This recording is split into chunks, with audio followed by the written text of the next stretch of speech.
Okay, we would love to answer some of your questions. So if you have any, I think there are mics somewhere for you to go to.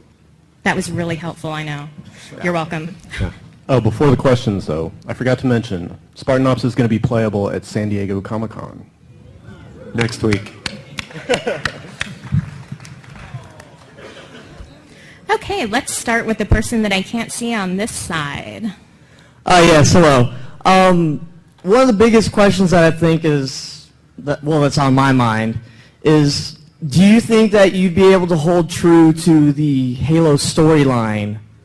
Because with all the fan base that's been gathered over the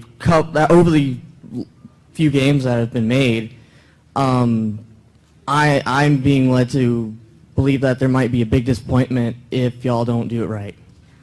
Well, I mean, if I didn't bathe correctly this morning, that would be disappointing. So you got, first off, you got to scrub everything, folks. No, we're working hard. We understand that pressure, but it's the external pressure, the pressure from the fans, is something that we think about every day. But I have to be blunt, like that pales in significance compared to the internal pressure among the team members and our extended team members to make every single person in that building right now is trying to make the best game they've ever worked on, and that's who we hire, and that's who you should hire.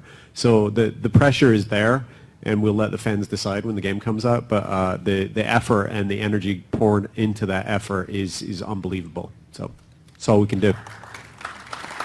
Thank you. You want to come up here?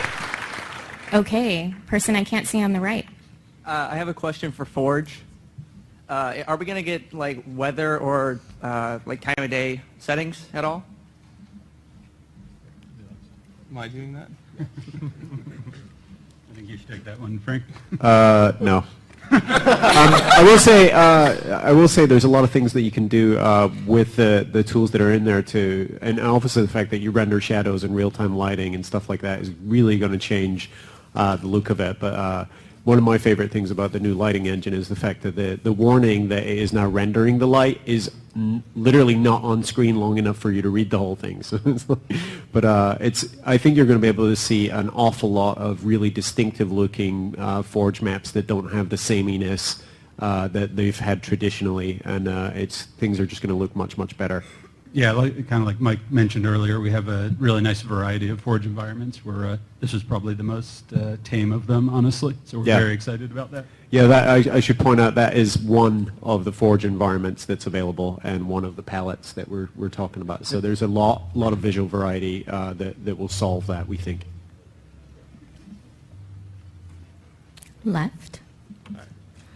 First off, I want to say thank you. I honestly can't wait for the game to come out. That's amazing. So, my question is, would you ever bring back the hump day? I remember back in the day, I always would get home from school. I'm like, all right, who are they going to play this year or this month, this week, whenever they did it? And if you do bring it back, would you possibly ever stream it or maybe do it for a charity just for people to tune into? Because I know I've always wanted to play y'all. I got on every day to play. The practical problem with the Hump Day Challenge that we encountered after probably about 50 versions of it was that people had started to figure out my bullshit and knew that I was going to count the 3 games that we won in succession or change the rules or make the secondary loadout weapon a rocket launcher and not tell them. Yes, I played that one. I played that one. It was like and you lost, Halo 2 so plasma pistol starting, and then all of a sudden they all had rockets. Well, check what you're carrying. Look at your UI. It's right there. I don't make the rules.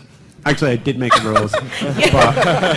But it's something we'll do. I mean, ultimately, I think that Hump Day Challenge it's a Halo tradition, but it's also a Bungie tradition. So we'll give them first dibs on the day of the week. But we'll definitely do challenges with the press and the fans. So we'll be doing it. Yep. Thank you. Actually, I shouldn't give this to you because you just want to kick our ass. You should just go back. No, I'm just kidding. Come up. Right? How much of the book canon is actually going to make it into this new trilogy? How much of the, sorry? The book canon? Oh, certainly the last, the Greg Bear novels and the Karen Travis novels are doing a lot of really significant setup. So in this case, a huge amount. Typically in the past, the books have, they've been separate stories. They're all canonical, but they've been sort of separated by distance and time in a way that we're not anymore. you won't need to read the novels to understand it, but anyone who's actually invested in that fiction is going to have a lot of notes of resonance and surprise when they play the game, because there's an awful lot of that material in there, and it's been really good universe building for us in the interim. I believe we'll have some news soon on that front, but you didn't hear it from me. Left? My question is, can we drop weapons and can we lower weapons? And are you allowed to say? Kynan? Yeah, we'll fully support those features for multiplayer.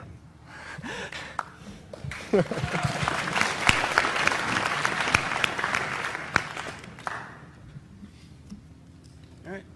Right? Okay, so I know that you've got all the new loadouts and new weapon drop features. Is there going to be a classic playlist without those?